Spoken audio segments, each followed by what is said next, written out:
Run, party, repeat. Welcome to the East Coast Adventures Dirt and Vert podcast, where we talk all things running, racing, and training to help you get ready for your next big adventure. Learn from our successes and our failures, and have fun at the same time. Join us right here every week with inspiring guests who share their captivating tales from the trails. And remember, nobody cares. Run faster. All right, welcome back to the Dirt and Vert podcast. I'm David. And I'm Matt. And today we get the pleasure of talking to Leah Mulligan. So for those of you that don't know Leah, she is actually from Chattanooga, or not from Chattanooga, but you're in Chattanooga now, correct? Also from, but you got both. Oh, you are perfect. But Leah is a very talented ultra runner. So what's kind of cool is her spouse is also a very good ultra runner as well. And we'll get the pleasure of having him on here too at some point in December. But Leah, we want to jump into some of your pretty big things that you've accomplished here, especially like the SCAR and some of your other events. For now, if you don't care, tell us a little bit about who you are and how you got into running. Yeah, so as we just mentioned, I'm born and raised in Chattanooga, and my mom has been a runner for my entire life. So some of my earliest memories are running into her finish lines. So she, with it being fall, she did the Chickamauga Battlefield Marathon, I think 4 or 5 times when I was a kid, and then also did Lookout 50.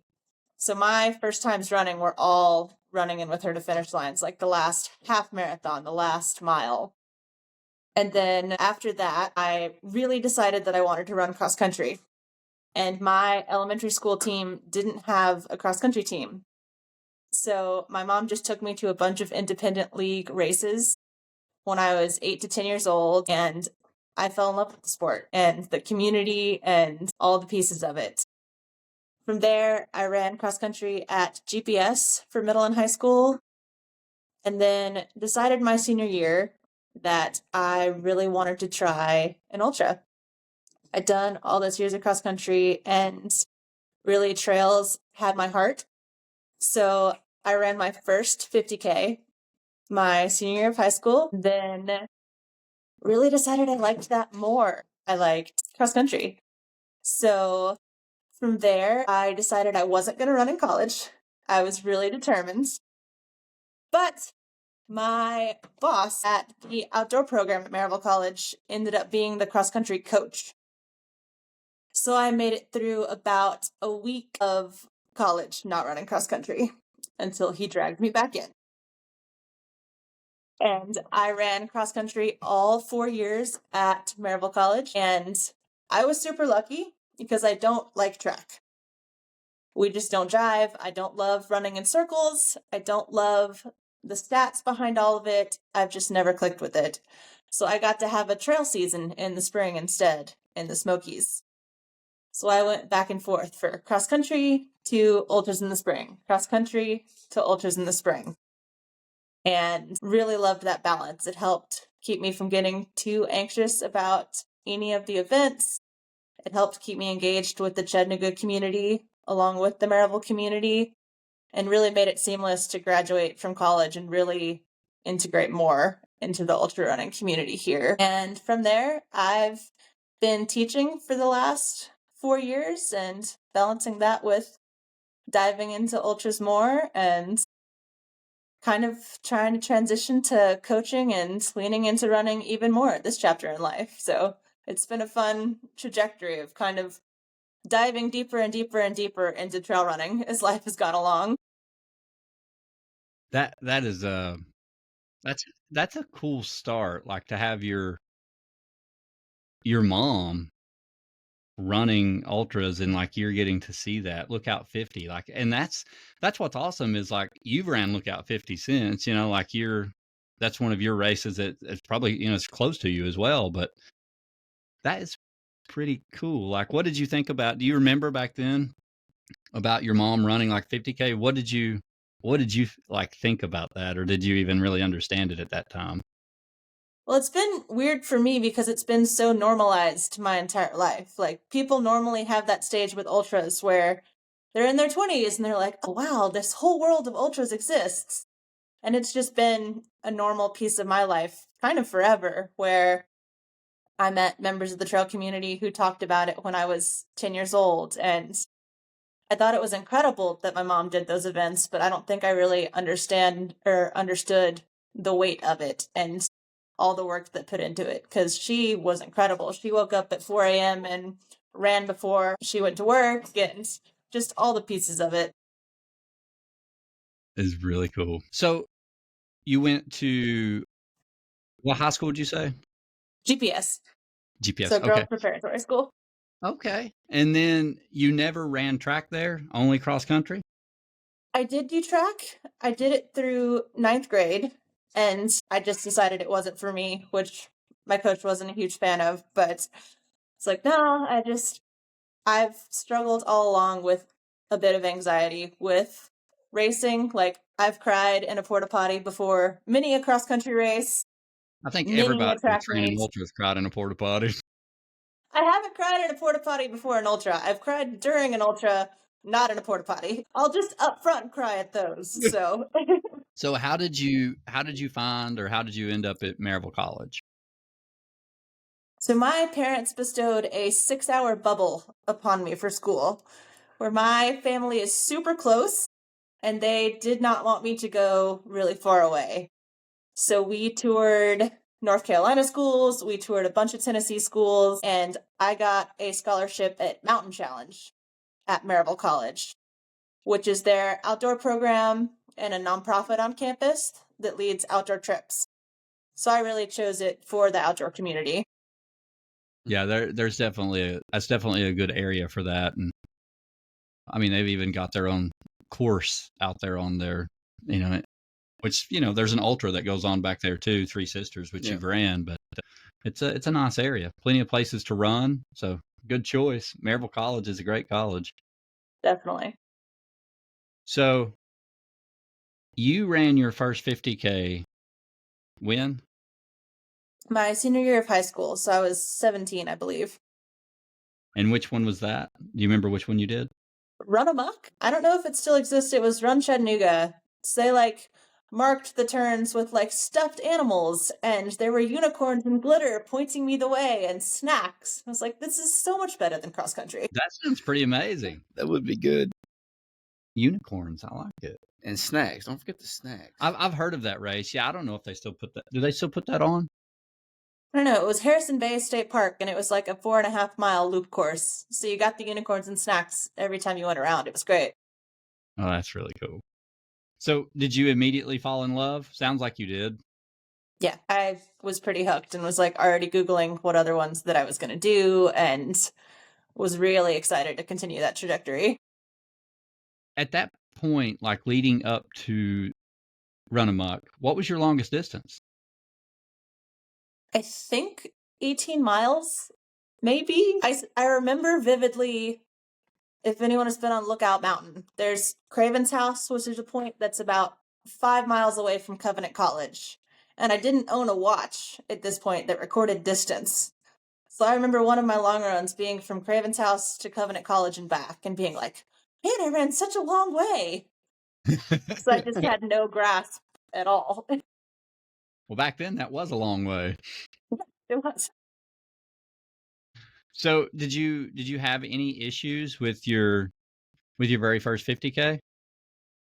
No, because I hiked a bunch and ate a bunch of snacks, and really it was just a fun, I have pictures of the old dangling headphones, and I just jammed and hung out, and I don't really remember anything bad about it, which I'm sure there were some points that were bad, but it was just fun.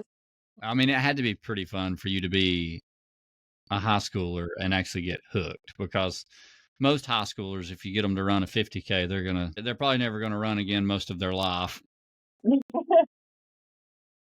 But with your experience and background in cross country, I'm sure that helped significantly. And it was nice. My mom came and did a lap or two with me, and she was my inspiration behind all of it. So it was cool to have her out there, and she's still my buddy with all of it. It's awesome. That is so awesome. Does she still do any type of events? So I'm super excited. She's signed up for the half Ironman this coming year. So she's still doing all the things. It's awesome. And that is so awesome. Yeah, and the fact that you all get to do that a little bit, share a little bit of that together is really cool. Really cool. Definitely. Yeah. So It's helped. We have a special relationship because of it. now, does anyone else in your family run? Yeah, so my dad was actually the original runner of our family, where he ran cross country and throughout his entire life, and my mom didn't run.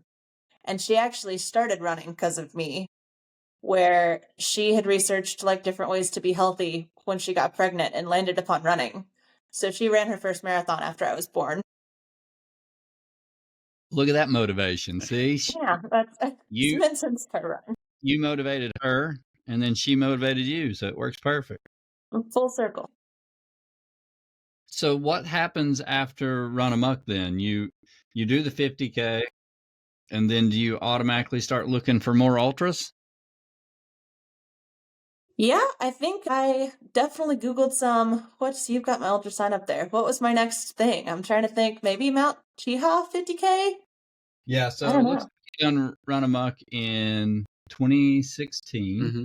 and then looks like you signed up for Chickamauga Chase, and Okay. then Lookout Mountain 21 miler, and then Cloudland Canyon 50K. Okay, that one. Gotcha. Cool. And then you Which even that jumped one, into Three Sisters 12 hour. So you did a couple that year. That's awesome. well, I have a funny story from the Cloudland Canyon one. It was really fun telling friends in college that I'd run a 50K. And like, it was neat to try to introduce friends. So I somehow strong armed one of my cross country friends into doing Cloudland Canyon 50K. And I got sick. But I was still going to do it because I'd convinced my friend to come do this race. And I felt terrible the whole time. And he felt fantastic. So we're doing the entire thing. I think I threatened to stab him with a stick, or trip him, many things as we went along. Until like mile 28 when he died. And I was like, I'm kind of okay now. I had like 3 miles of joy. And he's in the pain cave, I'm sure. Yeah. All kinds of upset. So let's see. Let's fast forward a little bit. Cloudland Canyon. Well, actually, let's talk about Three Sisters for a minute. So you've done these 50Ks, and obviously that one wasn't the best. If you were sick, you probably didn't really enjoy it that much. But how did your first 12-hour race go, and why 12 hours? How'd you choose that one, or was it just because it was at Maryville College? I chose it a bit for that simplicity.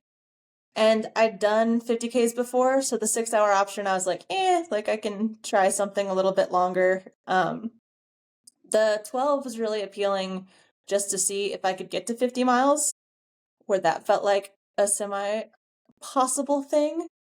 So I went in trying that, and truly, we had cross-country practice there every single day. So I knew the trails backwards and forwards. And it kind of just felt like a fun trot in the woods for most of it, where I had friends from the team come out and run laps with me and bring me random food. Like, I would die now, I think, during an ultra if I had a Frappuccino and, like, a grilled cheese sandwich, like a full grilled cheese sandwich, and so many random things that I ate during that experience. So, I don't know. Some of that stuff still sounds pretty good to me. I could live off a grilled cheese sandwich. That in case grilled cheese quesadilla, all day. What I'm most impressed by is the fact that you did run 50 miles in 12 hours. You got first place female, and you were only 19. That's pretty impressive. So did you just Friday you're in class, Friday night you get off, go buy some grilled cheese stuff, and then Saturday morning get up and just walk out of your dorm down? Pretty much, which I lived on the 4th story, so I had steps, which were fine that morning. I think I absolutely, literally crawled up those steps that night. It was bad. I bet. I mean, at that point, I guess your longest distance was just 50K, right? Yes, and I didn't really train at that point. Like, I ran with my cross-country buddies, I trained for cross-country, and I kind of just decided I was doing ultras, and it kind of magically somehow worked out for me. Well, that's pretty impressive, though, to just go out there and knock out 50 miles as a college student in track, like our cross country, then I mean, you hadn't really experimented with food for that long either. Did you Yeah. have any type of GI issues? Did everything go okay? No, which, knock on wood, until this year, I've never had stomach issues. I threw up for the first time during an ultra this year, and big fingers crossed on it never happening again. I don't know if Matt would know what to do if he didn't throw up. Yeah, I usually on everything. It's usually a throw up. No. Every race. Yeah. I'm more with you. I might throw up like once a year.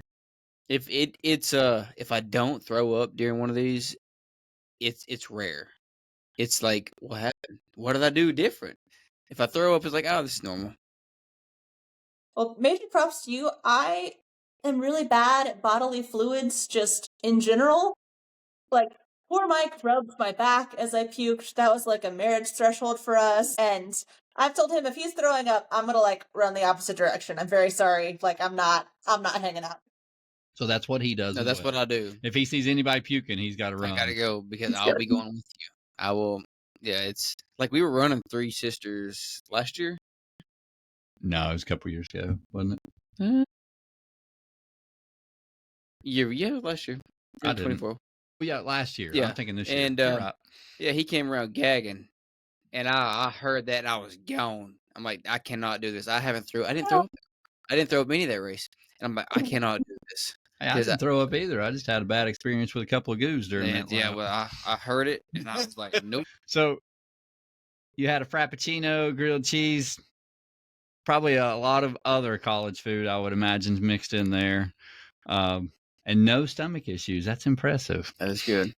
I don't think I had any gels that entire experience. How was it finishing that race in 12 hours with 50 miles? Did you feel like you hit your goal and was accomplished, and that leave you wanting more, or was you like, I'm never doing this ever again? So I think I fully had the bug at that point where, like, that was when I said, and then I knew at some point I wanted to run 100 miles. Like, I wanted to keep climbing in the distances. I wanted to keep experiencing those things. And it really, like, Three Sisters was such a beautiful community event, which to this day, my favorite part of this sport is the people and the community behind it, where I wanted to connect with more people. I wanted to learn more people's stories behind their why for doing this crazy stuff. And it just made me want to go to more events. That's definitely the most special thing about all of this is just the community and the people and the connections and the relationships you make. I mean, and what's really cool is just you never know who you're standing beside. Like you just meet so many awesome people, and where they're from, their backgrounds. It's just really cool, and the one person you may end up running with and sharing the worst moment of the whole race with is usually the person that you end up keeping a connection with because you both went through something, just really hard together. And I think that's really cool. Right. So 3 sisters, 12 hours, we get 50 miles, first female. Was this like, so I know this wasn't your first podium, but was this your first time winning overall female in an ultra at that point? I believe so. I know some races normally aren't ultra sign up. That's why I always ask. So. Yeah. Some of the stuff doesn't transfer over, but that's impressive too. First place female, 19 years old, 50 miles, 12 hours, first try. But then I see that you go and try 24 hours. How did that go? Which that one I fully went in with the goal to run 100K. So I told myself once I hit 100K, I was done. I wasn't planning on the 24 hours. I was just going to hit my 100K, get my check mark of that distance.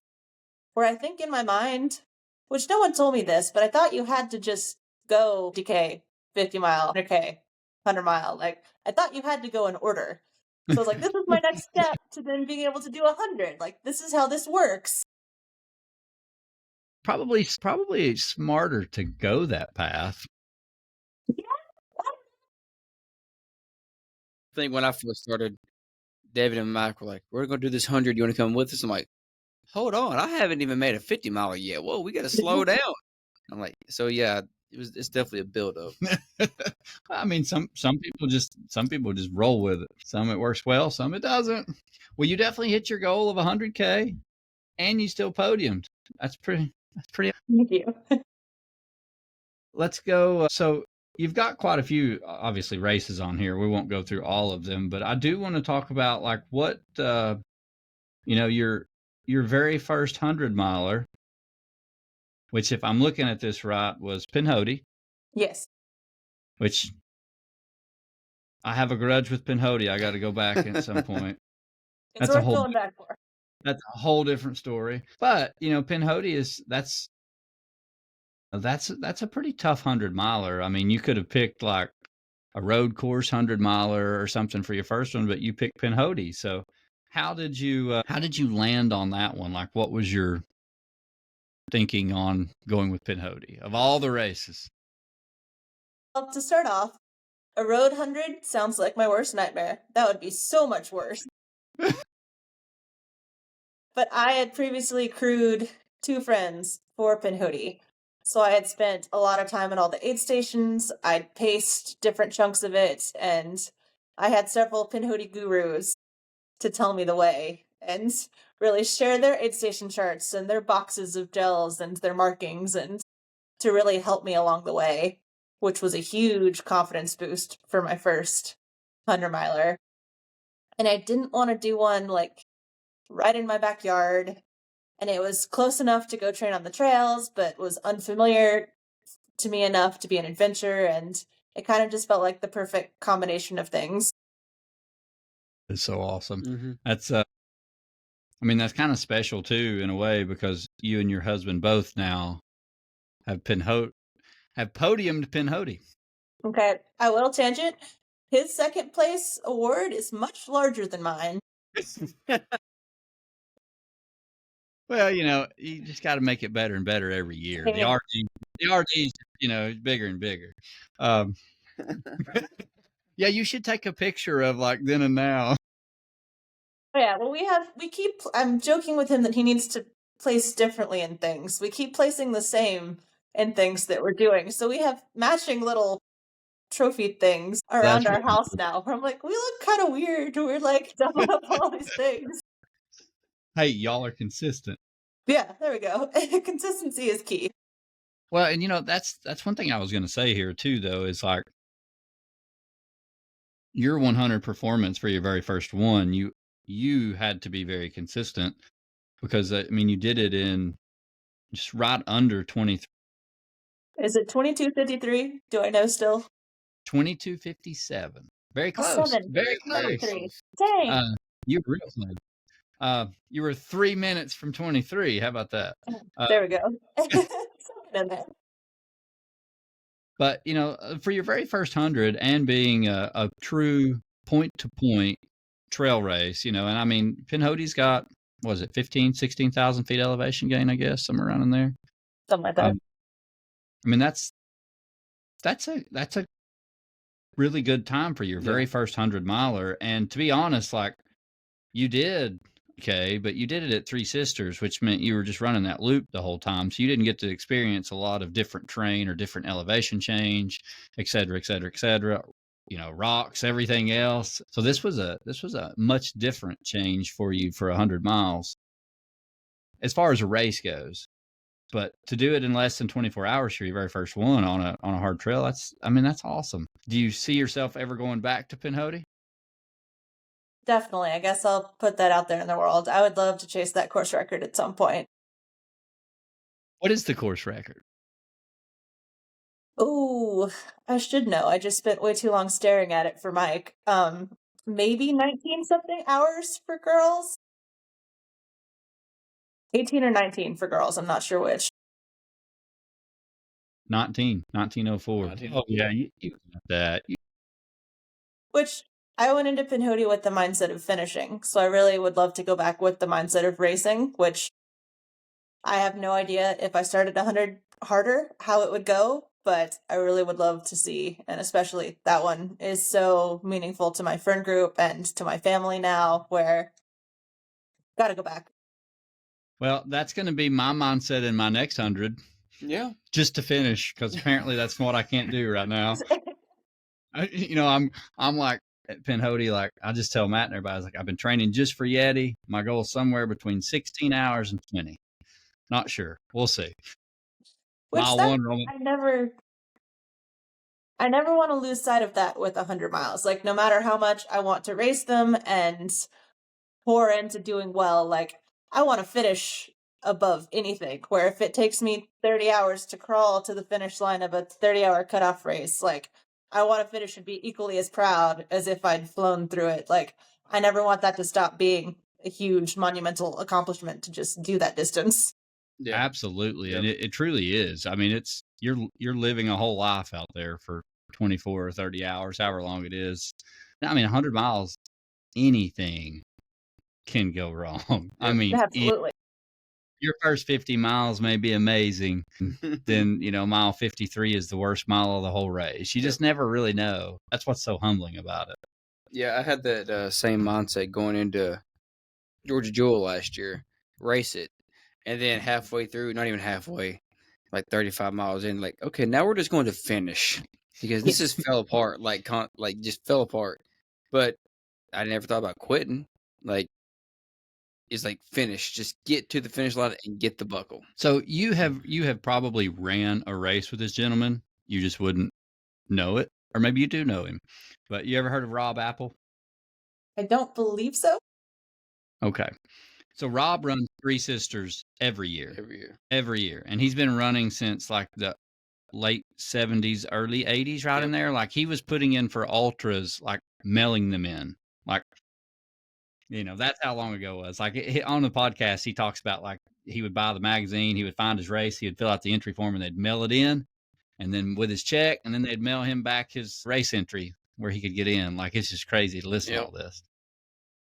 But he's got the world record for the most ultras ever. And he races every weekend. He's up to over 800. And if you can ask him at any race, and I love this, and I lose sight of this sometimes when I'm talking about just like Penhody 100. I'm like, oh, I don't know, 16, 20 hours. Rob Apple will always, it does not matter. This man's finished over 800 ultras, and you can ask him, you'll see him at a race, and you'll be like, all right, Rob, what's this one? Is this going to be like, just put you at 900 yet? And he's like, if I finish, I'll be at 80 whatever, and like he says that every time. That's how he starts it. If I'm lucky enough to finish, or if I finish, he always says that. And I mean, he's done this so many times, like he knows that if the finish isn't guaranteed, like it doesn't matter if it's 50K or 100 miler. It's not, things can go wrong. So I love the fact that he has never lost sight of that. It's so cool, which I think that's part of my motivation for wanting to try harder and harder things is like I've gotten super lucky and I haven't had a DNF yet. And I really want to find out what's going to make me have a DNF.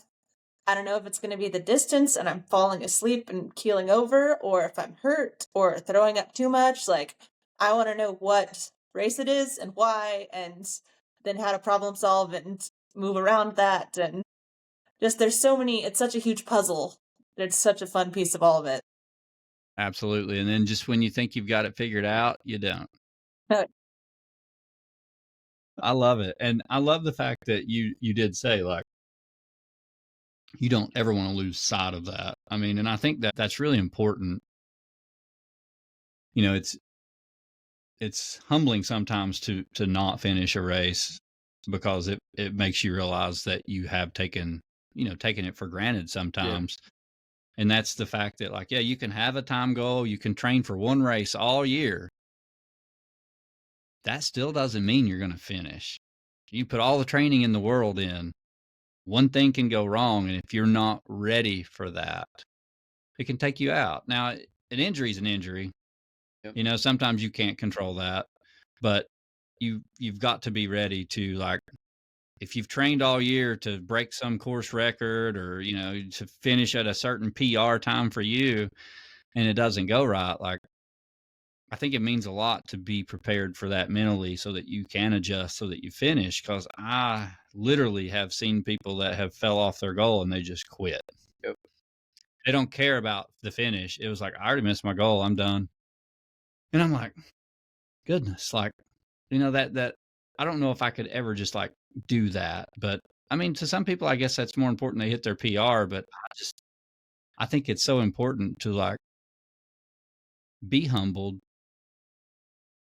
somehow figure out a way to get back into it to finish. And it's not going to, you're not going to enjoy it at that point, but you'll enjoy it the next day when you sit back and think like that shit was hard. Yeah. And I done it. I think it's one of the purest parts of ultra running is that it doesn't discriminate and that anyone can have a bad day. And I think we are going for a shift of the sport where people have such high goals that it makes sense sometimes to drop out and push it for another day.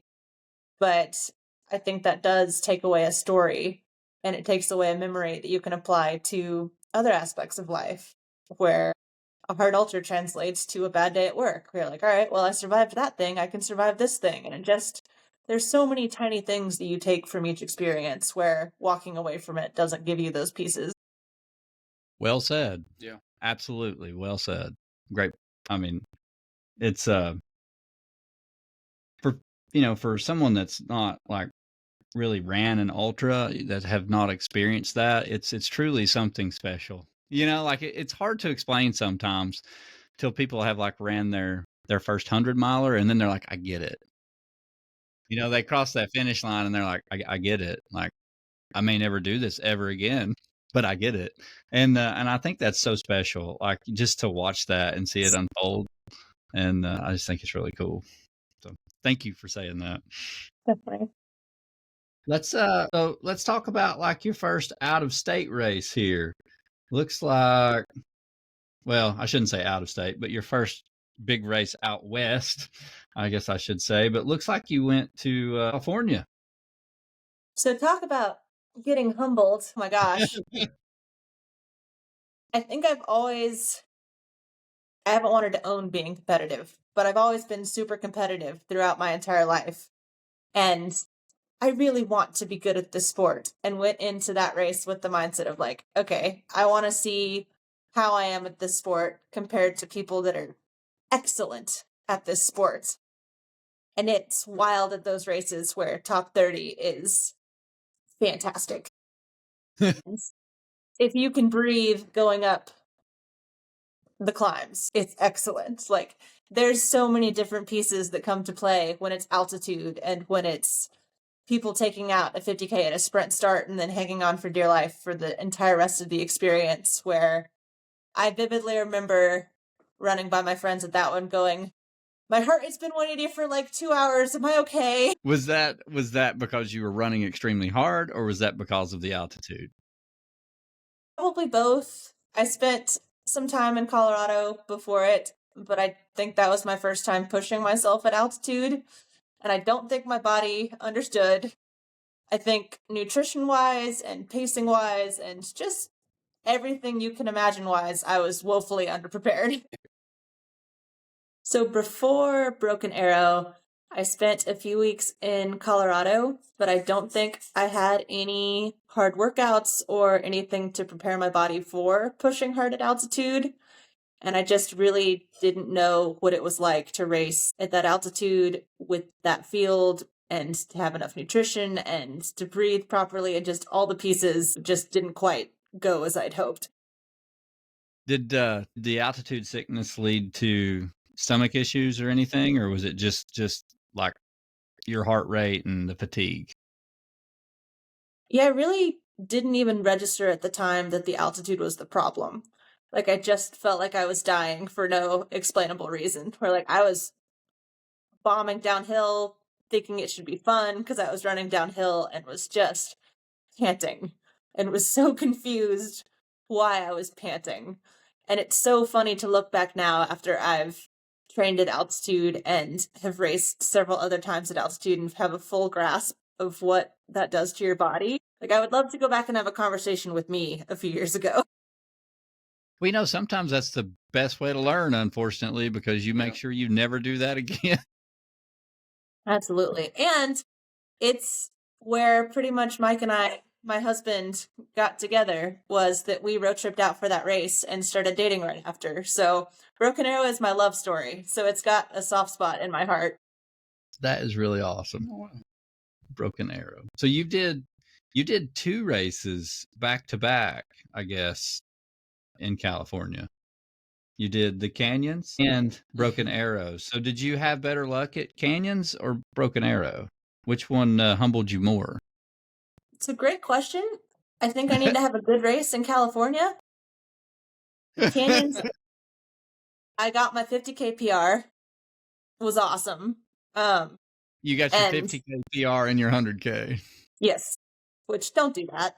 It's not the solution. Well, we've all been there. You know, like Yes. that's the thing. It's like you get to that point, you're like, okay, I'm gonna race. I'm gonna race hard. You know, Yeah, and like you I was just ready. Yeah. but you have to be humbled sometimes to like, know where to gauge that. Which this is one of my favorite stories from the 50K aid station. I was so frazzled. You're supposed to pour a can into a little cup to drink soda. And I somehow ran out of that aid station with an entire ginger ale can. And I'm like running around down the road with this can, and I have a large handful of chips, and I'm like, what am I doing? It's not working. I don't know, that whole can of ginger ale probably came in handy though. Yeah, I drank all of it, so. But then I just had it was like smushed up, like jabbing me in my vest after that. I was like, well, this can's coming with me for a while. So did you have to like really slow down and get your composure back and try to recover in the middle of this race if you started out like that, or were you able to kind of hang on and keep running? So I hung on until about mile 50. And my friend Will had written in our notes for this race, he went out and did it with me, bye-bye quads, where it indeed went bye-bye quads. And Goodness. I kind of sniffled on the rest of the downhills and got there for the last 10 miles. And I'm proud of that one. That was a rough one and a big learning race for me as well. Of like, all right, we're pacing a bit better and eating a bit better. That was one of the races where I was like, all right, I want to figure this out. And like you don't know till you try, and the fact that you're not afraid to try speaks volumes of who you are and your character. Because thank you. I mean, sometimes you can just completely overthink things and make them way harder than they need to be, and you end up with the same result. Like that's the thing. It's like sometimes it's better just to okay, I'm going to do this and I'm going to figure it out and just go with it and know that you're going to figure it out. And I feel like that's probably the easiest way to get into ultra running. The people that want to read 14 books and watch videos, and you just that stuff doesn't really help you that much because you don't know what you don't know. Yeah. Like if you've not experimented with running 6 hours and eating food, you can watch all the videos you want on someone that ran 12 days with goos only. That doesn't mean you can run with 12 days in goos, So it's so funny. You're about to get the full science reading the 20 books, diving in episode with Mike, where my husband is 100% all in to all the tiny pieces. And I've figured some things out, but I'm a big run by feel, run by emotion person where I'll eat something every 30 minutes and I'll go in with a pace idea. But some of my best performances, I don't look at my watch. I don't do anything except run by feel. And it works out and I feel connected to the woods and somehow it all comes together. And that's what matters. Yep. It's what works for you. Some people can dive into all the data and figure it out and make it work for them. Other people cannot do that. It drives them crazy. And they just run by feel, which there's nothing wrong with either way. But when you're first starting, sometimes it's better just to go experience it and then start trying to figure out the rest and digging into it. That's cool. I can't wait to talk to Michael then and find out on his, hear his story too. Definitely.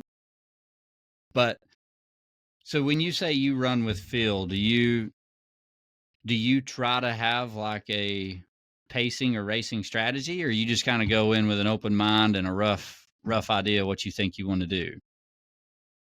So I guess can go back to since Penhody, I've had a coach. I've been coached by David Roach, who's given me so many workouts over the last 3 years where I feel very dialed in on what my hard effort is, what my sustainable effort is for a moderate pace. Like, I know what it means to start a race pushing, but in a way that I'm not going to die.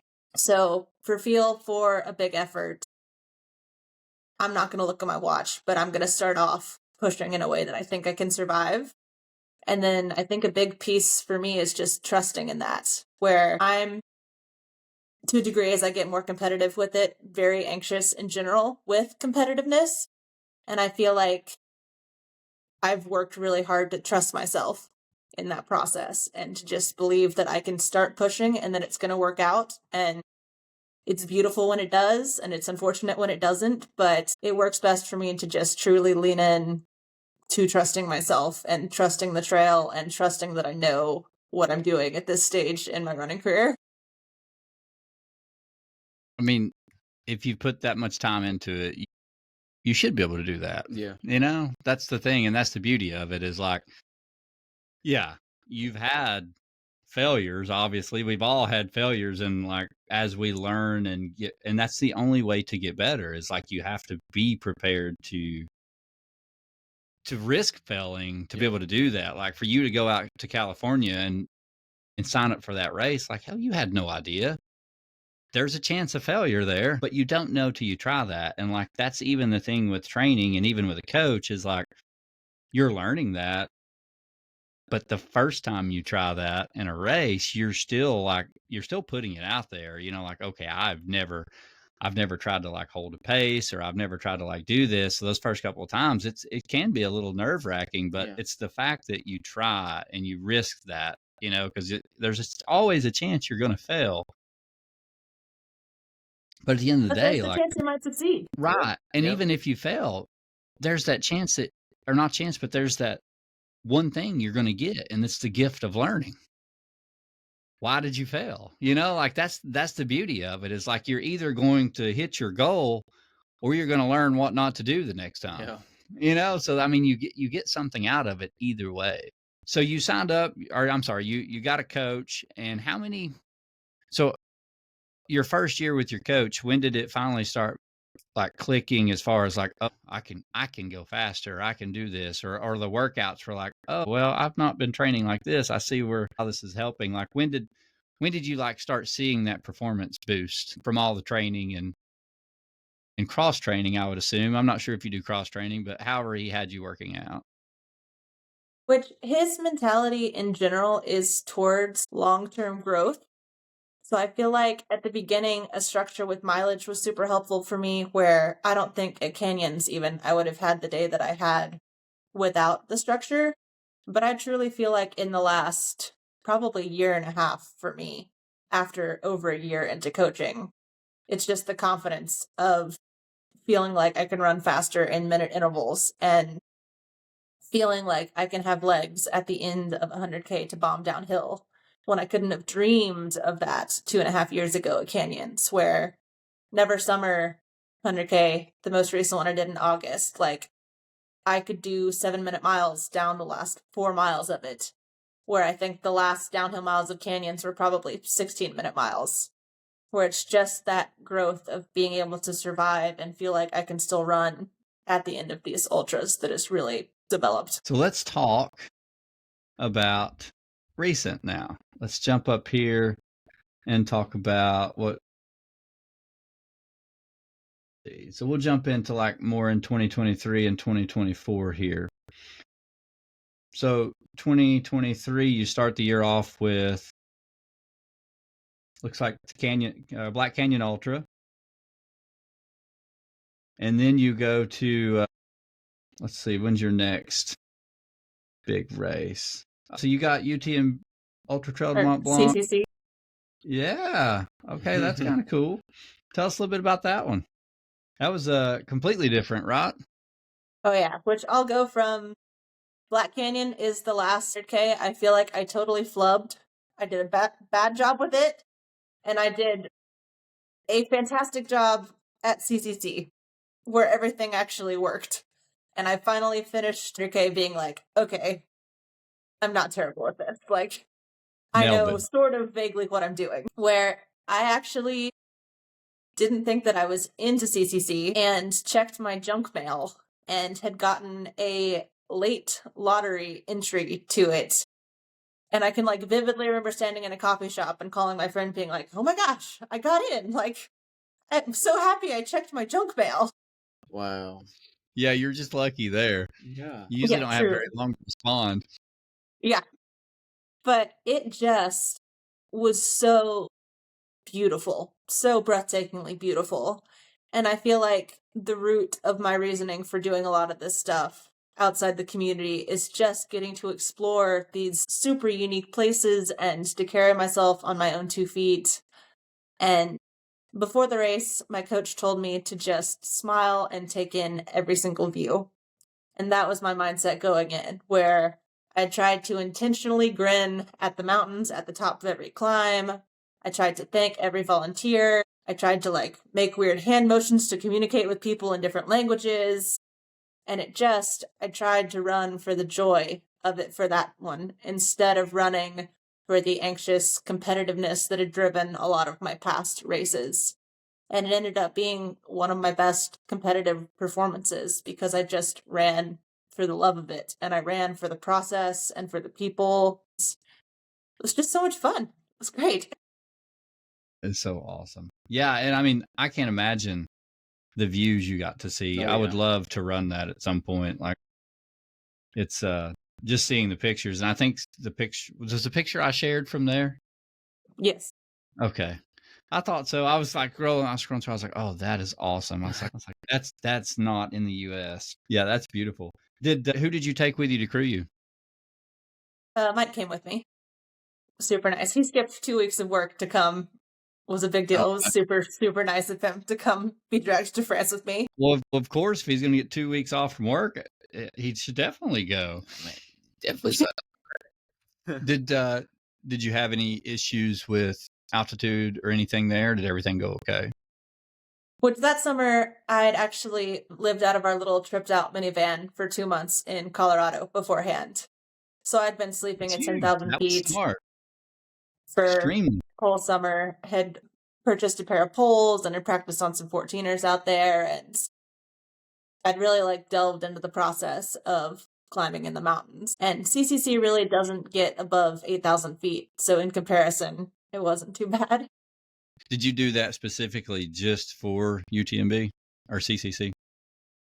Yeah, I remember vividly doing a hill sprint workout before it, and the mantra, like, this one matters, came to mind, where I, like, definitely was the most serious about it that I've been about a race, where I was like, okay, if I'm going to have Mike taking off work, and I'm going to buy the plane tickets, and I'm going to, like, lean into this race, like, I'm going to put wholeheartedly my whole self into training for it, and to believe that it matters, and to really just embrace it.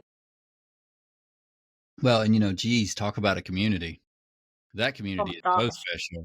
I mean, they just fill the whole course up. It's Mhm. amazing. I mean, it's truly something special there. Like I know the community's special here, but there it's like that is their. I mean, that's their sport. Yeah. Like that is the sport. Like it's really cool to see and to see the just that whole family community come out and just. I mean, they don't know you at all, and they're out there just cheering you on. It's truly amazing to see. I can't even imagine what that experience was like. I would imagine that was just like super humbling. The support and the food and all of it was just spectacular. Yeah, so let's talk about the food for a minute. Was there anything out there that you were just like, we're not eating that, or what is this, or was it all kind of normal? No, I love cheese. Like, I really love cheese. And they have cheese at all of their aid stations, like little cubes of nice cheese. So that's the only race where I've ever just had cheese. I like had baguettes and cheese and was like running out of the aid stations munching on bread and cheese. And I don't know if that would work for me again. I think French cheese and bread is special, but I was really excited about that the whole race. Then she comes back to the U.S. and it's ginger ales and potato chips. Yeah, darn it. Well, let's talk about another one that's probably pretty special to you here, stump jump. So 2024, you run stump jump 10 miler. No, you did the 50K, right? It doesn't say on here which one. Out of the 50K, I think 2022 was 50K. Okay. Am I right? Yeah. This one's the 10 miler, right? For 2024. Yep. Yeah. So how did that go? It looks like that's close to home there. You did the rabid raccoon and you did stump jump, and you won both of those. That's pretty cool to win both of, those are pretty big races around Chattanooga. Yeah. So to win first place in your hometown, both races, how special was that? It's been fun. So I've touched on the being anxious about races note before, where I've kind of figured out how not to be nervous about the big races away. Like CCC, I was excited. I wasn't nervous. And somehow home races, I'm still terrified. It brings out some 8-year-old version of me crying in a cross-country porta potty, where no one is putting that pressure on me except for me. But like, I look up to so many people in the Chattanooga community, and I value so many people's opinions in this community that it means almost more to me than any other race to show up and perform here at home, where I love our trails. I love Bad Beard. I love Wild Trails. Like, these people have watched me grow up and have encouraged my running and been there for me all along the way. So it's pretty special. Well, you can see it's special just to watch you talk about it. So love that. And, the cool thing is that, like, the reason you're getting so anxious is because it does mean so much to you, because, these people have watched you grow up. So that is really cool. And you obviously, you were nervous, but you figured it out.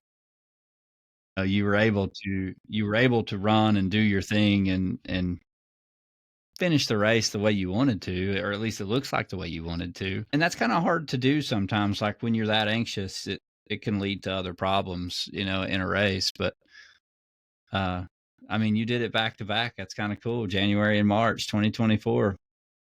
Well, thank you.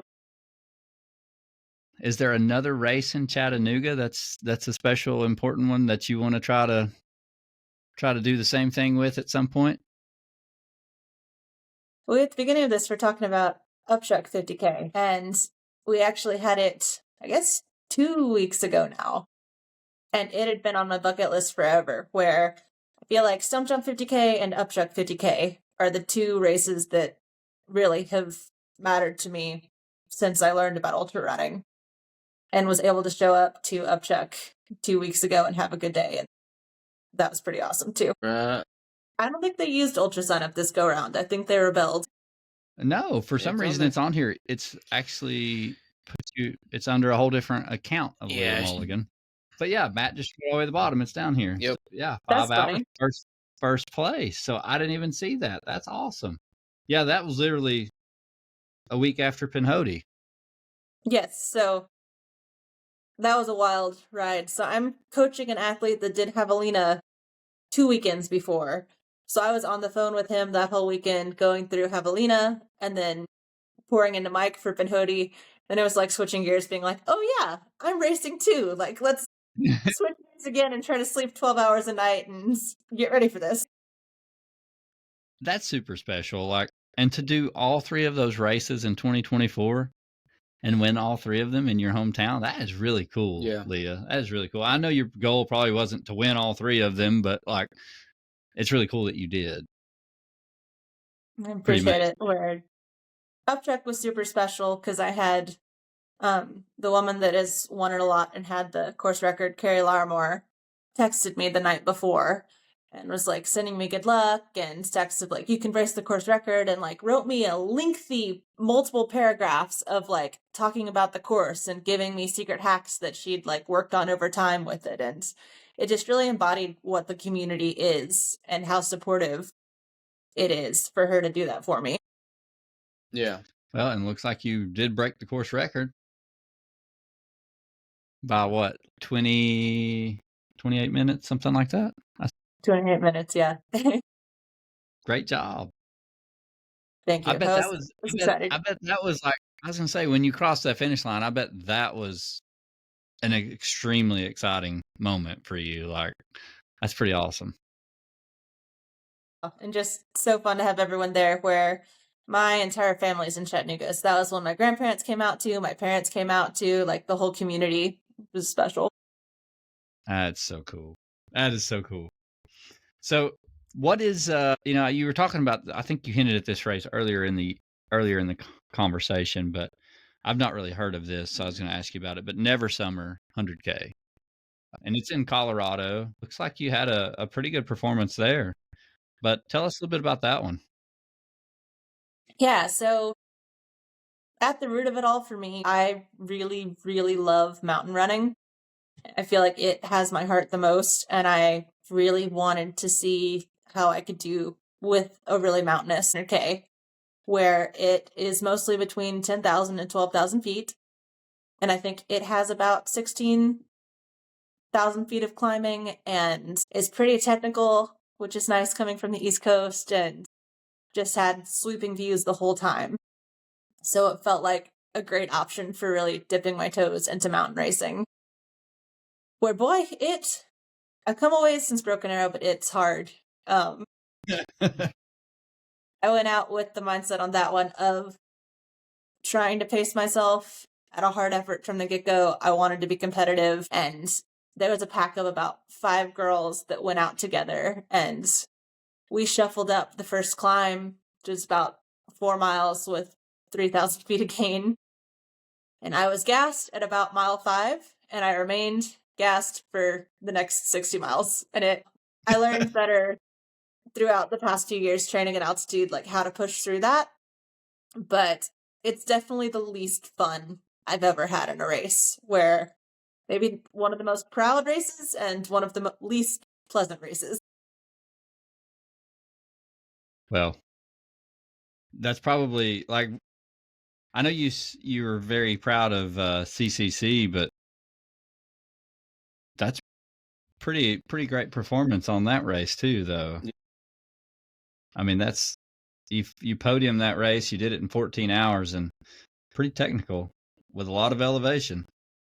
That race has got some pretty cool mountain views, doesn't it? That's really It's cool. beautiful. It's got Diamond Peak, which is its high point, which is just has views on every side of lakes and mountain ranges, and it's really cool.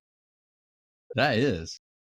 So when you say it's technical, is it like rocky and rooty, or is it just more of like technical as far as there's rocks and stuff in the trail, etc.? Or There's a ton of big, like, chunky rocks, especially on the downhills, which that is my one thing I've got going for me coming from the East Coast, where every single climb I got passed by girls, and every single descent I got to pass girls again, where I can't breathe, but I can dance through rocks. So I'll take it.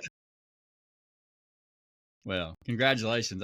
That's awesome. So did Mott go out and ran the 60K with you at that race? Yes, which I'm so sorry to Mike. I called him at mile 40 the day after he'd done the 60K and informed him that he was pacing me for the last 15 miles because I was having a terrible time.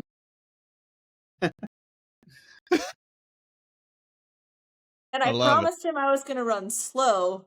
And then I had an ibuprofen and I had some calories, and I actually was kind of okay. So we took off, and I'm actually running, and Mike is like, whoa, whoa, whoa, whoa, whoa. This wasn't the plan. Well, he was ultimately there for you. Yeah, he was fine. Which I was talking about earlier. That was us crossing the marriage threshold of him getting to hold back my hair while I threw up, where the last 20 miles of that race I was puking, and that was, I guess, 2 months of us being married, and I was like, yep, we've arrived. This is good. Bonding.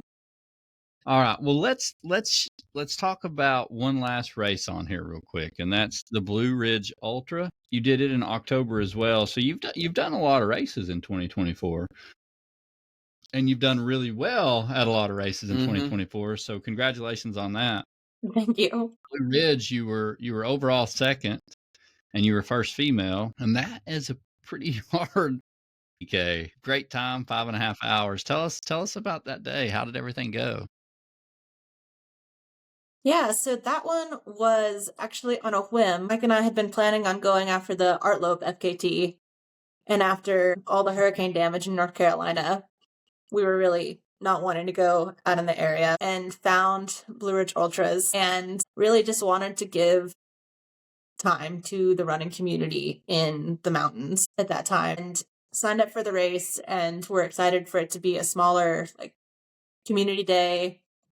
And I was excited because I wanted to go in with the mindset of trying to stay as close to Mike as I could, which he won the race. So it was fun starting off a little bit extra hard, running out leading the race with him, and he got ahead of me on the climb and I caught him back on the descent after the first big climb of it. And it was a really cool day of passing each aid station being like, I'm just chasing my husband. Well, that's pretty cool that you all finished first and second place. It was That's really fun. pretty special. How was that like getting to experience that with him? The fact that y'all both won, I mean, that's what's really cool is like you both are just having fun chasing, you're chasing him out there, but that had to be like such a special moment when you crossed that finish line, you two together. Well, those moments kind of solidify the life that we're trying to build together, where I think 3 years ago would have said that I was having some semblance of balance with this sport, where I was having a normal life and I was a runner. And the two of us have kind of gone all in the last 2 years, where we're coaching, we're training every day, we're waking up at odd hours, our friend group is running, like our existence is running. And I'm very, very stoked that our existence is running. And I've accepted this, and it's fabulous. But moments like that are a nice affirmation of the hours of work that he and I pour in, and the tired evenings where we complain to one another. And he's my person to understand everything that goes on behind the scenes. So it's cool to share that success with him and to really show each other that it's worth it. I mean, it is a lot of work, period. Yeah. Like it truly is. And I think you say it well, is like it's you pour a lot into it, and to go all in and that's all you do, it's rewarding, but it is so hard. And that's we experience that a lot, obviously with race directing. Yep. And we do the podcast and we're runners, and it's like we both have full-time jobs, and you're just trying your best to like navigate all of that, because I mean, like every weekend, me and Mary were so excited. Like last weekend was the first weekend where we didn't have to go do something for a race. So Mary actually went and ran a 5K, and I sat there and took pictures because I can't And run a she 5K. crushed it. Yeah. And, and Matt ran the 5K, and it was fun, but like you sit back and think, like, since July, I've not hardly had a free weekend. You're right. And it's hard to think about that sometimes. So the fact that you and your husband get to share that, and like that is your passion, and that's what you do. And I can tell by the way you talk about it, it's your passion. And hopefully it always stays your passion. Like that's got to be what's important.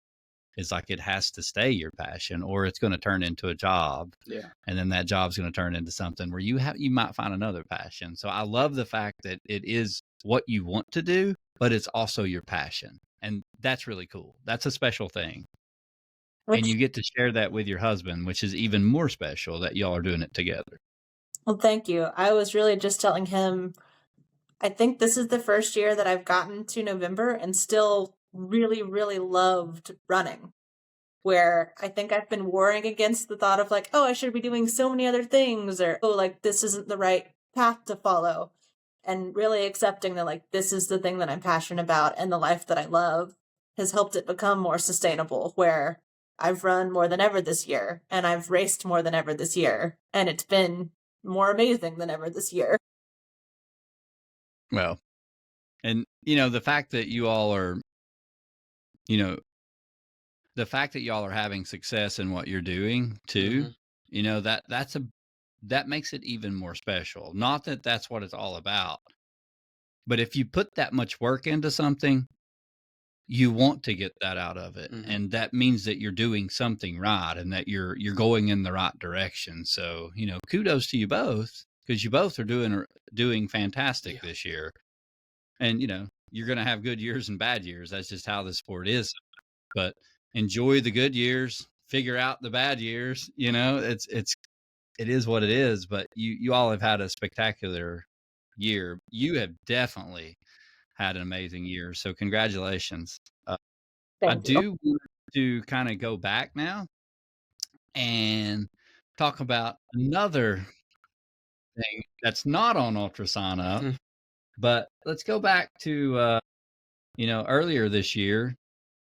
Yeah. April. So back in April, I'm sure there was a lot of training or, stuff that we don't see on here. So kind of tell us, but you have the SCAR supported, you did it in 15 hours and 22 minutes. I'm looking at it right here on FKTs. Tell us about that. Was that a goal of yours from the beginning, or is this something that come later? Yeah, I actually thought about the SCAR FKT right after CCC, where I compared my time at CCC with SCAR. I was like, like, I think this might be doable. Like a really, really good day. I think it's doable. So life kind of happened and it took a while from CCC to get there, but that was kind of always in the back of my mind. And SCAR just has such a special place in my heart where, I grew up running in the Smokies and exploring with my parents, and it's just such a beautiful place and such diverse landscape, and I just really wanted to have a full day in those mountains. And it was a bumpy training block. I had some really bad foot issues where I was getting needled once a week by my PT and was really struggling. I was teaching preschoolers at that point and really did not jive with the preschoolers and was just kind of in a funk by the time I got to SCAR. And actually spent the night before, I was like up at 2 a.m. with a thing clanging on the roof of our Airbnb, like crying, talking to Mike, being like, I'm not going to do this. Why did I think I could do this? Like, all of those insecurities coming back, being like, this is a dumb, dumb idea. But I did fall asleep for an hour, which was exciting. And we got to the trailhead, and it's like a switch flipped. And I took the first step, and all of those insecurities melted away. And I was just excited to be out in the woods. Remember vividly running out, laughing that we were going to find bears, singing like, hey, bear, bear, bear, like, come here, bear, bear, bear. Like, suddenly laughing and running, and everything's good. Somehow I got out all the bad on the front end, and the entire day was just about as perfect as one can get in an ultra, where I don't really have a moment that was bad. I don't really have a memorable standout, like, I don't want to do this moment. It was just a ridiculously pretty day in the Smokies. That is Yeah. awesome. How was the weather? Did you experience a ton of rain, or did you actually have a pretty day? It was a pretty day. I don't know what in the stars were aligning. It was just charmed, where like I was in a light windbreaker when I started and a tank top most of the day. We had like a few clouds at Klingman's Dome, but it cleared out to have the view on Rocky Top. And I got like everything that you would want out of a day in the Smokies. Now, did you go and do some small training runs, etc., up there to run the whole course before you tried to do the FKT? Not intentionally. I'd been out there for years where I'd run Mount Sterling, which is where I started before.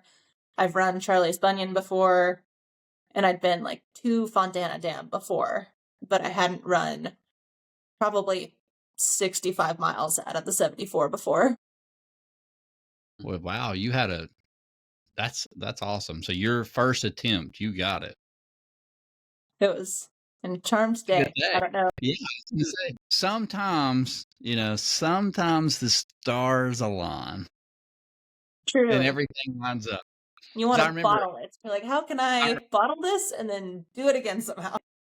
yeah, I remember. I think Luke's. It was either his first attempt or this attempt he said it, but like it was storming the whole time. Like, I mean, from the time he started till almost when he finished, it was just a storm. And I don't remember if he got it that time or not. He had tried it multiple times, I think. Yeah.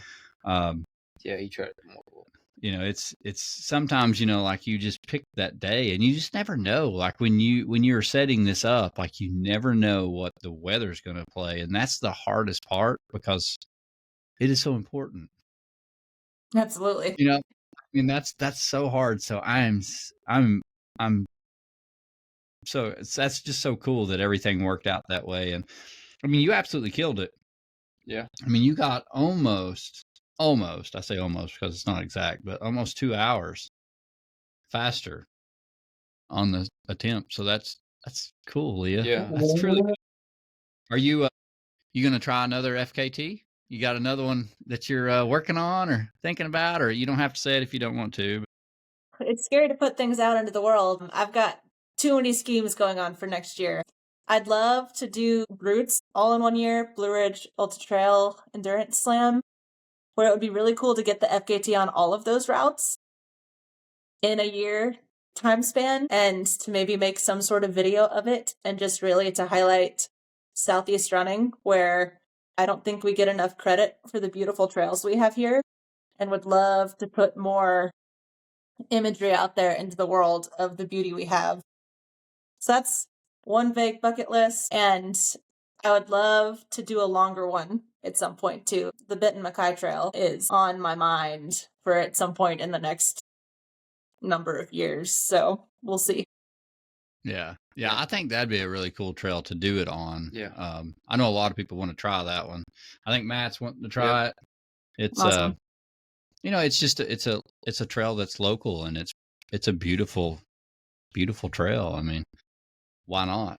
You should definitely try it. I mean, the fact that you did SCAR in that time, I think Benton Mackay would be a great one to go after. Yeah. Would be exciting. And I just want to experience, like, the friends I've talked to that have experienced those longer FKTs that are multiple days. Everyone always talks about, like, the third or fourth day where things magically end up being better than the second day. But, like, I want to experience what my body is capable of and what it's going to feel like on day 5 of a journey like that. Well, me and Matt both got to figure that out at Ball State. Yeah. Nice. It's definitely something different. Good or bad? Exactly. I mean, and that's the thing. You always learn something about yourself. And, you know, it's sticking through those hard times like that truly makes you understand and be grateful for being able to do that. Yeah. You know, you wake up and you're like, I'm still here. I'm still fighting. You know, that's all that matters. And, you know, it's amazing how all of a sudden just one day just clicks and you're back. And you're right. It's like it's something that you just can't really understand till you do it, you know? Like, it's so cool. So one more question, and then we'll dive in more to the listener questions. But do you have an A race for next year? Ooh. So, kind of two. I'm doing Gorge Waterfalls 100K, which is another one of those really scary dreaming races where it's the qualifier for the world's long for USATF this next year, and it's going to be one of the most competitive races out there for next year. And I just really want to see where I stand at this point, where I've improved a lot in the past 2 years and want to keep that curiosity going and keep benchmarking myself of where I stand against pros and against all the people that I really respect and look up to in this sport. And then the other one is I really am wanting to pick either Cascade Crest 100 or High Lonesome 100 or I'm Tough to do a Mountain 100, where Never Summer was like a sampling of racing in the mountains, and I really want to see if I can pull off a good day at a really hard altitude 100. I've not heard of the last one. I'm Tough. That's what it's called. Yes. Trying to think what it stands for. It's in Idaho. It's McCall, Idaho. Did Luke do that one? Maybe. I think Luke That's did cool. I'm gonna have to look that one up. Is it like a true mountain race? Yeah, it's like some cool scrambling. I don't think it goes up as high. I think it's also like 8,000, 9,000 feet, but it's a tough one. That's really cool. I love that though. Like, I mean, you got to challenge yourself and you got to keep pushing. And that's the thing. It's like, especially like even for the FKTs, you're wanting to like try BMT or whatever, you know, the Bent McKay Trail. Mm-hmm. Hopefully at some point you will. But Put it these out there other, now. It has to happen. right. It's recorded. But the fact that you continue to push yourself, you know, I think that's what makes it fun is that you'd never really stop trying to find that breaking point, like, you know, or to see how much better you can do. And that's what I love so much about this sport. It's like, no matter what, and me and Ron were laughing about this a little bit before we had that podcast together a few weeks ago, and me and him, Matt, were on, but it was like, we had completely opposite years this year. I had a really good first 6 months and I've had a terrible last 6 months. He had a terrible first 6 months and he's had an amazing last 6 months, you know, and like, you know, he got to go to Biggs and he ran over 300 miles there and, you know, did awesome, but like completely opposite. And that's the thing. It's like everything can be going just right. And you feel like you've got it all figured out. And then it just takes one race to humble you. And you're like, okay, I've got to reset. I've got to start over. And you don't truly find that unless you're doing like what you're doing. And that's like, where do I stand now? Let's go. Let's do this. Let's see where I'm at. And like sometimes doing that, you kind of risk it all of like, okay, I'm going for failure here. Like it's something may go wrong and I got to be prepared for that. But man, that is like where true growth happens. That is where you find out like what is the next step for you. And I love that. I love the fact that you're doing that and you don't know that till you do it. So that's so cool to me.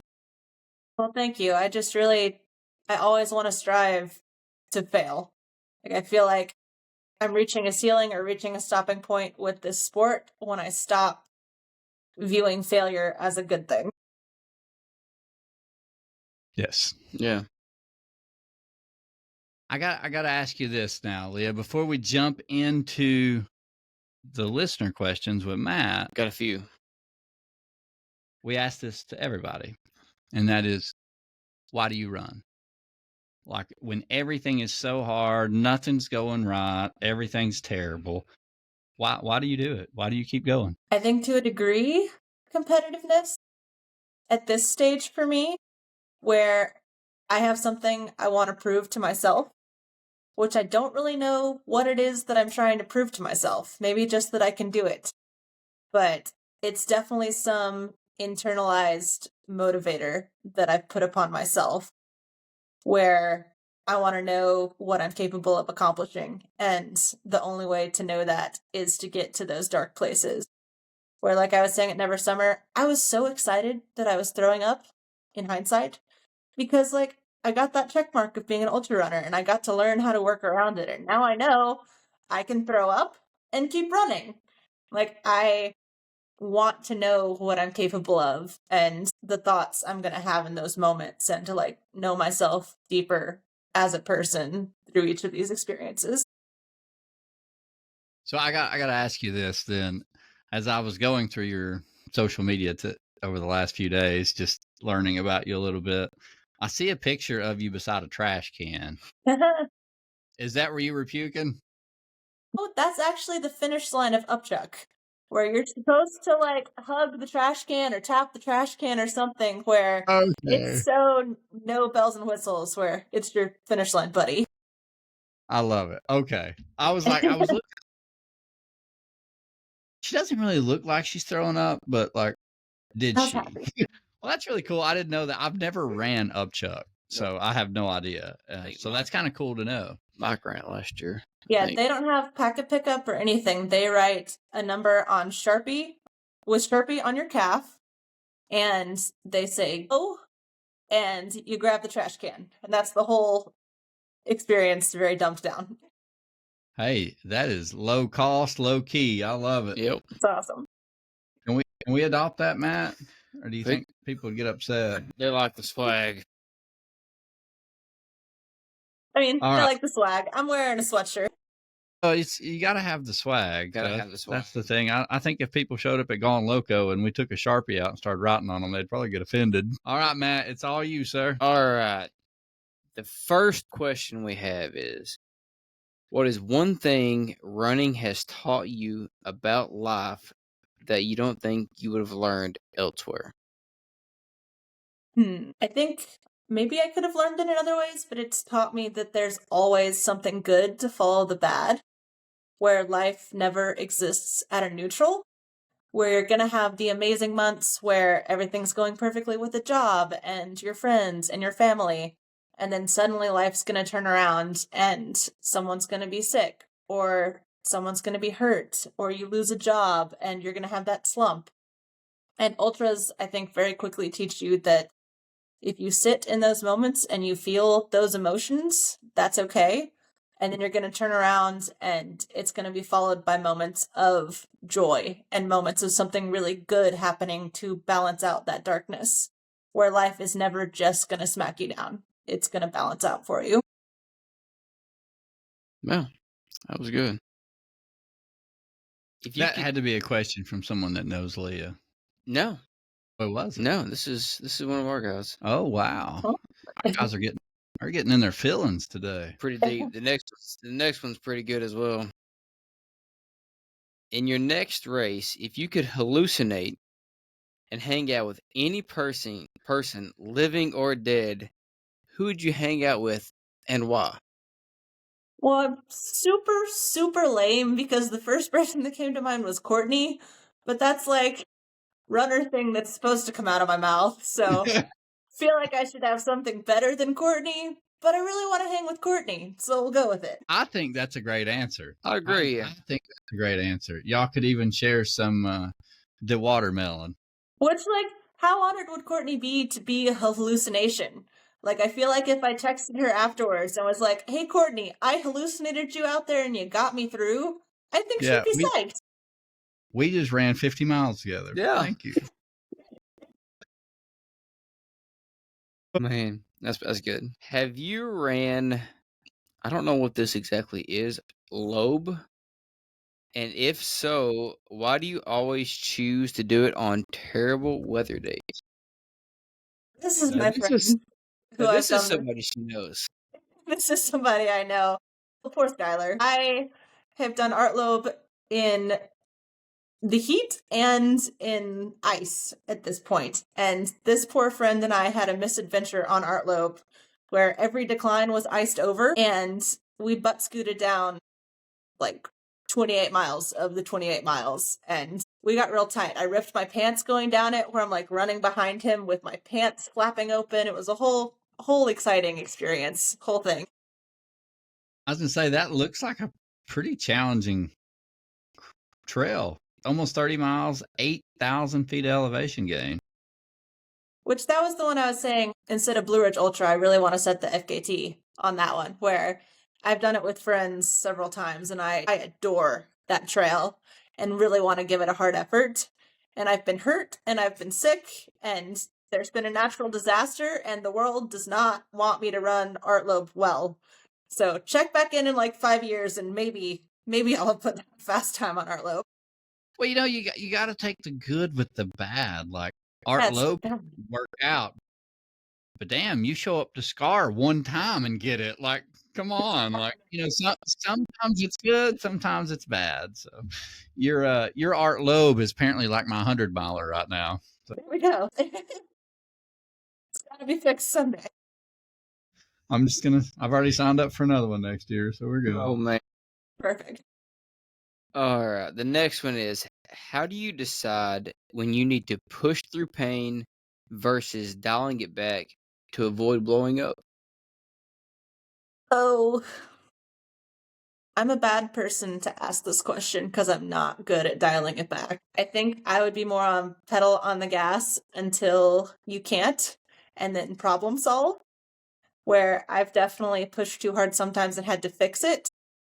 But I think that it's hard to know if you're trying to do well when that's going to happen. And I think the best thing you can do is hope for the best and have nutrition and faith in the process, and then try like heck to eat more salt and stop vomiting or figure it out.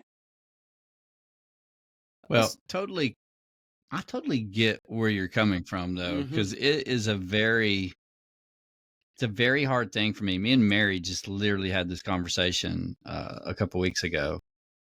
And it's for me, like if for 100-miler, like I go really hard and then just hold on for dear life. And that seems to work for me somewhat. Or, I try to pace myself, and every time I try to pace myself, something always goes wrong. And like Penhody, like I was trying to pace myself. Now, granted, Penhody, we never even had a chance because it happened. I mean, it's just a freak accident at mile 1. So I never really got to do that. But like Penhody, it was to hold the same pace the whole time. Like that was my goal. And I've never done that in 100. Usually 100 is like the first 50 miles I kill it. And then the last 50 miles I hold on for dear life, and hope to not get past. And that doesn't always work too well. So, but if I don't do that, that's what's interesting is like a shorter race, I'm okay. But for 100-miler, if I don't run like that, I get bored.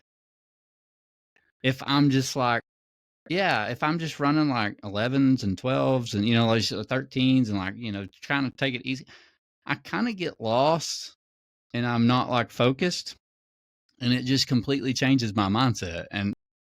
And I've noticed that over the last few races. So I completely understand with you saying, you're kind of like all in and then you kind of try to figure it out after that. But if I don't do that, I just kind of lose focus after like the first 10 or 20 miles. It's like I'm not even racing. Yeah. And I don't like that feeling. I don't know. I'm trying to figure that out. I don't think it would be something I would advise people to do. Like I think I've experimented enough at this point that I have the capacity to do that and hope for the best, or like definitely pace yourself if you're just starting out and have no idea what you're doing. I have athletes trying their first ultras that I would have a whole slew of different advice for. For me personally, like Mike and I talk all the time too about like if I'm sick before a race, like what's the line of doing it or not doing it, where I err on the line of, well, I'm going to try and hopefully it's going to work, where I'll do a race sick, like I'll line up with a little tiny tweaky thing for the most part because I've like set my mind on doing this thing and it's absolutely going to come back to bite me one day. But I like my all-in mentality with it all, and I'm going to ride it for as long as it's possible. Well, and to your point, like you don't ever want to try that on your first 100. Like no, absolutely ever. No. I didn't try I didn't even try it till like I didn't even try it till like my 800, but like that's when I finally tried it. And that's when like my whole mindset changed, because I was like, I can push and do this. And since that switch flipped, it's been much different for me sometimes, because I'm just like, I don't feel like I'm racing if I'm not racing, that's kind of where I guess the easiest way to say it. But it's different for everybody. Like we had Ken Zemock on here and he was talking about his goal, even at like Vol State, like, the things he tries to figure out. And, he won Vol State the year we ran it. And his goal is to negative split the course, no matter what he's running. Yeah. So he plans everything out to negative split the course. So, like he intentionally doesn't run hard to save it for the last. And like, that's awesome if you can do that. I'm not that person. Some people can do that. And that's kudos to you, because I think that's the best way to race. I can't do it. My last question that I have is tips for pushing through low patches during a race or a FKT effort. I think to really focus on your why. You all asked the question earlier of why I'm out there. You have to have a strong reason for going to do these things, whether it's doing it for a cause or doing it to prove something to yourself or doing it because you love the art of suffering. Like there has to be a reason that you have towed that start line. And that's the moment to really focus on why you're out there and the people supporting you, where like Penhody, my first 100, like every low patch, I thought about my pacers waiting for me around the corner, and that each and every one of them was out there sacrificing time and sending me good energy and out there to bring love and support to the experience. And my updated thing is slinging in the mantra, it always gets better, where if you eat something and you just keep going, it theoretically is going to get better eventually. It hasn't not gotten better for me yet, where if you ride out that low patch and you just keep repeating to yourself that it always gets better, then you'll eventually come out of it. That is solid advice. That is so true. It's amazing what a little bit of food Eat. can Eat do is for the you. solution to everything. It truly is, like in an ultra, like it's amazing. Like you can think the world is about to end and someone give you Coke and some chips, and man. in 30 minutes you feel like a different person sometimes, you know. And like if it's not the Coke and chips, it's something else. Just keep eating, you'll figure it out. Can of Coke will fix it all. For some people. Can of Coke fixes it all. And I'll take that outside of racing too, if like food now takes over my whole existence, where like I can have a slump after work one day and I can eat a chip and I'm like the whole world is brighter. I ate food. Where So what is your fuel of choice for like hydration and gels, or do you do gels? Do you do something else? oh, I miss the glory days of the cheese sandwich and frappuccino. I do gels every 30 minutes. I really like Martin. I'll do Martin or Spring or Precision. Some combination of those, where I don't like sticking to just one gel for over 5 or 6 hours because I get really sick of them.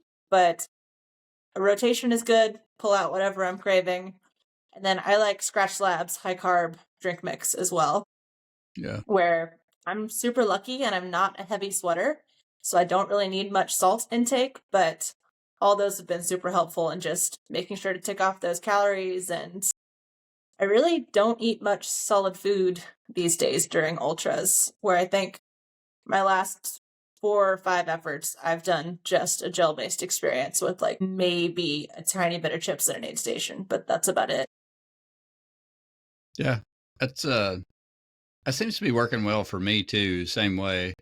I love the Morton gels. Yeah. I use those all the time. That's like my go-to. I was hooked on goos for a long time, but just like you said, I've gotten burnt out on goos, so I've had to switch, and Morton seems to be the one I'm using right now. But it's funny, you know, when you're always like, you were saying earlier that you're just kind of like Michael's the super planner detail, like gets into all the data, and you're more of like run by feel. I am so that run by feel person that like I'll go buy a whole new case of gels to try them in the race. You know, like that's what I'm doing. Like I remember like that one year that I done all those hundreds. I tried a different gel company every 100-miler to see which one worked best, because I is whatever. Did Martin win? Do what? Was Martin the winner? I did not try Morton that year. The one that won that year was Boom energy gels, I believe it was. Those were really good. They're like 150 calories, but I enjoyed it. And then I ended up going to Goose, and I used Goose for a long time. But now I'm on, like when I raced Yeti 50, I only did, so like you said, I only did Morton gels, and I did Goo Roctane, or the Goo Roctane Fuel, the mix, because I'm an extremely heavy sweater and a lot of salt, apparently, now that I've been checking it, and I'm not getting enough sodium. So I'm actually playing around right now trying to find, so at Penhody, which worked really well. I can't wait to actually get to race and try this in a race where I can actually run both feet work. But it was the first time that I had truly used Tailwind. But I was using 3 scoops, which is 900 milligrams of sodium. I sweat 1,500 milligrams of sodium an hour. So I was just using the Goo Roctane, which is only like I think 200 or 300 milligrams of 320. sodium an hour, like if you're drinking that. So that's definitely been an issue trying to figure out the salt. But I was really excited about Penhody and getting to test all that out. I'd been testing it in all my training runs and it's working good, but I had not done a 100-mile race. So I was like, oh, this is going to be good. I never got to test it. So I still use the Morton gels.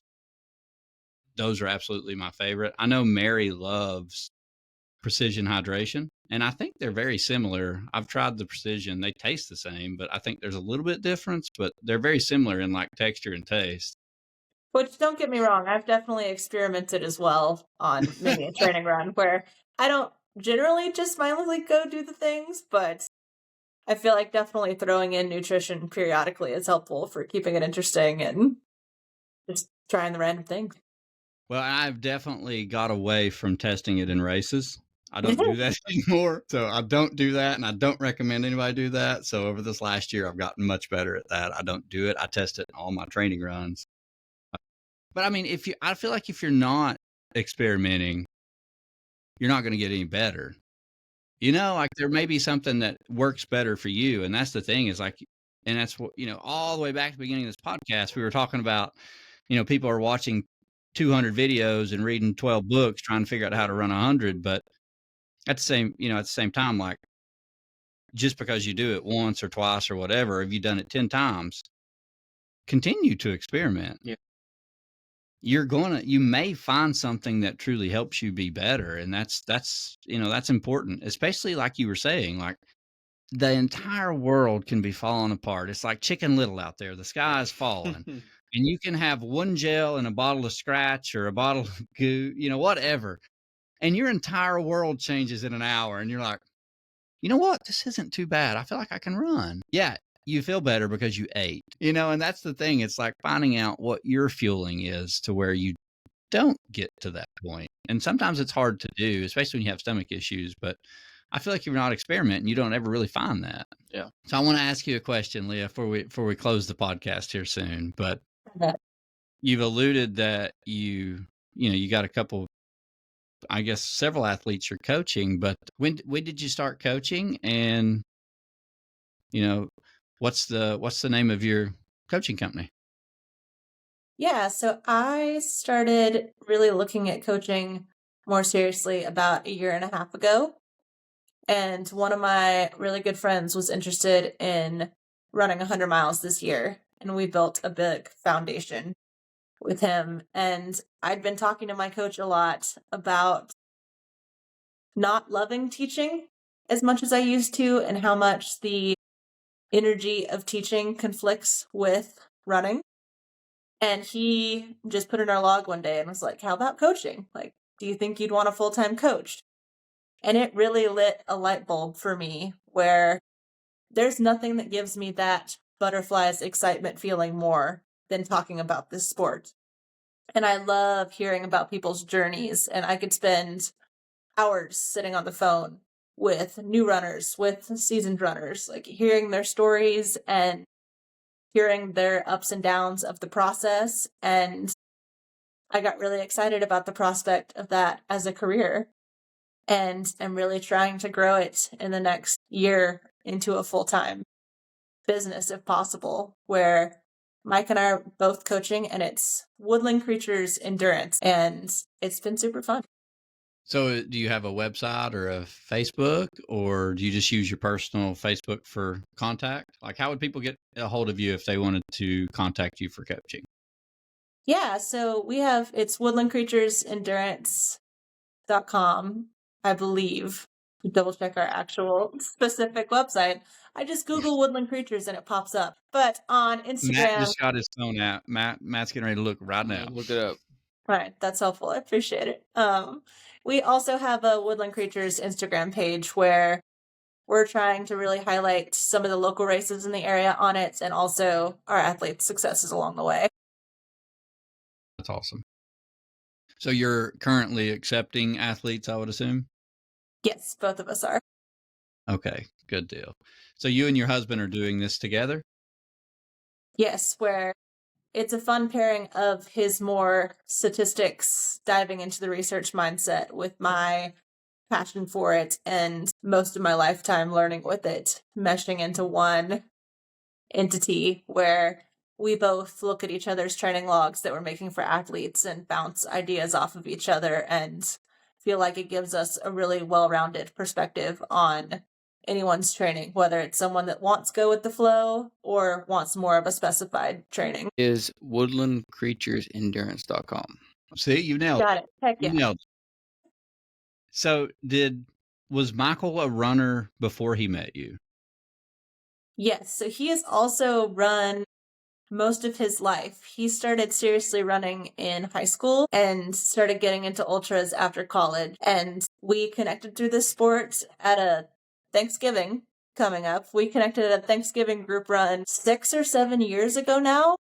And we're like Instagram running buddies for years before we started dating. So it's been a fun journey of both of our running forever. It's amazing how life works out.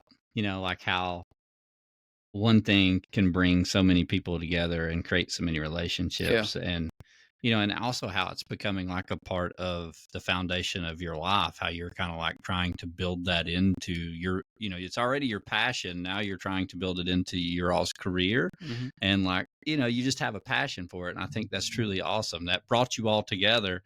And now you're even building a business around what brought you all together. So, it sounds like you've already started off pretty well. If you've already got several people you're coaching. And how did the 100 miles go? Has he done his 100-miler yet? Yes, so he did Penhody, which we've talked about a little bit on here. And he had an amazing day. We were joking to not try to science it and to not go out hard in your first 100, but he went out hard in his first 100 and it went annoyingly seamlessly. And he finished and had some beat up toes. But other than that, was pretty okay. So it was really cool. It's really cool and special to get to witness your partner do something like that, especially when it's something that you've experienced yourself, where it gives you a deeper understanding of your partner and what they're willing to put themselves through. And it's cool that he and I can approach it so differently, where we pretty much do nothing on running the same, but then meet in the middle and it works out for both of us. That is really special. We'll definitely get him on here soon. We'll get him scheduled, and then we'll get you guys both on, and we'll do a, me and Matt will do like a coaching podcast with you guys and let you all give some advice and tips, and we'll ask you all kinds of questions. It'd be fun to see the differing and similarities in opinion. Yeah, we might definitely get to see the back and forth here. We'll be like, Leah will be like, no, you're getting too far into the details. Well, I'll go into with the bruised toenails. I told him before the race that he should size up his shoes, and he didn't listen to me. And the one big opinion I had, he got bruised toenails. I mean, I don't know. He can defend that in a few weeks. Yep, he's going to listen to this, and he's already going to have an answer. Well, Leah, thank you so much for taking the time to join us and to share your story and kind of go through everything with us. It's been a pleasure getting to know you and learn more about you. Is there any questions that you have for us? Ooh, no, I got to ask questions. I don't know. What's next for you next year? Everybody's always caught off guard. Oh, yeah. Whoa. What's next for you guys? Well, I'm dumb and I've already signed up for 4 races and I have a cast on my foot. So, Oh, wow. Perfect. I've That'll signed heal up you for faster. right. I've signed up for Pistol 100. I've signed up for Yeti 50, Yeti 100, and what is he has a something hollow 50K. Yeah. But I've signed up for all 3 of those, and I've got to do no business next year because that's my double buckle. So that'll put me at 5 races. Not sure I'll do much more after that. I talked about JFK 50 because I'm working on speed next year. So, I don't expect no business to be like a super fast trail race because I really want to do well at Yeti. So I'm going to go back to focusing on speed. That's my goal is Pistol 100 and Yeti 100. Awesome. But I've thought about maybe if it all works out and I can stay healthy, I would love to do, I've always wanted to do this race, but I would love to do JFK 50 at the end of next year. Be awesome. And it's weekend. Yes. I've always wanted to do this race, and I've not got to. So, maybe next year before I start my really stupid year. Go ahead. The only thing that I've signed up for so far is Three Sisters 24-hour for next year. But I'm going to do a 100-miler. I don't know which one I'm going to do. No business, maybe. But I don't know. We'll see. I don't know. Maybe I don't do JFK and I go back for Penhody. We can do Penhody together. Yeah. I got to do a trail 100 next year. I didn't do one this year, so I got to do one next year. Yeah, it's like Georgia Jewel just shut him down. He hasn't signed up for another. No, I did them stupid marathons, and those were not fun. Somebody is going to get drawn for darn Western States and the East Coast too. I feel like nobody got picked last year, so somebody out there putting some good vibes that an East Coast person gets to go from our side. Yeah. It seems like you might know, every now and then I hear of one person that gets put on the wait list, but it's like, I think did Lauren run it this year? Lauren Jones? Or last year? Yeah, but she's not from the East Coast. Yeah, she's from Atlanta. Lauren is? Mm-hmm. Oh, that is right. Yeah, why am I thinking she's from the West Coast? You're right. Other than that, I don't know hardly anybody. Harvey, but it's Ohio, but down here I don't know anybody. Yeah. I guess Michael can put in for it, right? He got the Penhody. And I've got 16 tickets this year, so we're getting in a positive trajectory. And they just keep. The cool thing that I think that Western State's done, which I love, is the fact that your tickets don't go away now. Yes. I would have been so upset this year because I didn't finish a qualifier because I rolled my ankle at Penhody, and Yeti 100 got canceled because of the flood, which was my real 100-mile race I was focused on. But both races, I didn't get to do either one, so I don't have a Western States qualifier. So back in the day, you just lost your tickets, and you started completely over. But now they at least hold it, which I think's great. I would have been really upset. Not that I'll probably get in the next 10 years, but if I start, who knows? Now, maybe I'll get in by the time I'm 40. We'll see what happens first, Leah. You'll either, it's going to Hard Rock or Western States. I'll laugh if I get into Hard Rock first. That feels real unlikely, but I would not be sad. Well, we'll be there to cheer you on regardless. Either one. Yeah. Thank you. Well, same to you all. The year of the 100 next year. That's right. I've got to break this stigma of all my last 200s. I've DNF'd because of a foot injury. So both hundreds. Did we have the same amount of hundreds this year? Zero. Yeah. Hey, same. Zeros all around. Yeah, we gotta pick it up next year. That's sad. It's depressing to even think about. No business. I roll my ankle on a bridge at mile 50. Penhody, I roll my ankle at mile 1. Make it to 50-ish. You combine them together, I got 100. Yeah. You got to start taping those ankles. That's the David Roach secret. He tapes his ankles.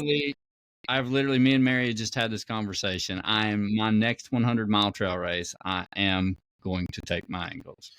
You'll be looking not going to take any chances. You'll be looking like high school basketball out there with your ankle braces and everything else on. I don't care. I may wear knee socks that are white. You never know.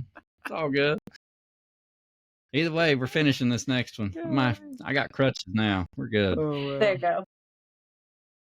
Well, Leah, it has been such a pleasure. We won't take any more of your time tonight, but thank you so much for sharing everything with us. And, we'll get your husband on, and then we'd love to have both of you guys on after that. And we'll hopefully somewhere right at the end of the year or right at the first of the year, we'll get you both on and do one about coaching. And I think that'd be super fun. But for anybody that wants to connect with Leah, especially, ask questions about coaching or follow up with her, check out, what was the website again? WoodlandCreaturesEndurance.com. Yes. Or just find Leah Mulligan on social media. Either way. But Leah, thank you so much for your time. It has been a pleasure. Thank you, Leah. Take care. Thank you. Thank you all.